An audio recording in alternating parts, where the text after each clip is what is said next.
एवढी चिंता आपण शरीराची करतोय, एवढी चिंता आपण मुलीची करतोय, एवढी चिंता आपण नातवांची करतोय. वर्ग होईल का नाही, वर्ग होईल का नाही, किती चिंता आहे. आज देव म्हणते मी जे बोलतोय ते करणारच आहे. हालेलुया. मी जो तुला आशीर्वाद देणार आहे तो देणारच आहे. घाबरू नको. हालेलुया.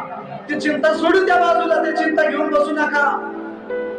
ते कावळ्यापेक्षा तुम्ही मोठे कावळे दिसायला, चालणारे फिरणारे. देव तर म्हणते मी ह्याला माझ्या प्रतिरूपात बनवलंय, माझ्या प्रतिरूपात मी मनुष्याला घडवलंय आणि हे कावळे होऊन बसले.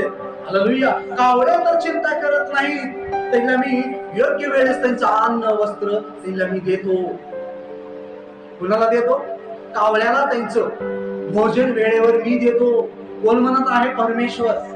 आणि तुम्ही कावळ्यापेक्षा किती तर अति मौल्यवान आहात आणि तुम्ही चिंता करायला शरीराची, तुम्ही चिंता करायला सोन्याची, तुम्ही चिंता करायला कामाची, तुम्ही चिंता करता उद्या कसं होईल.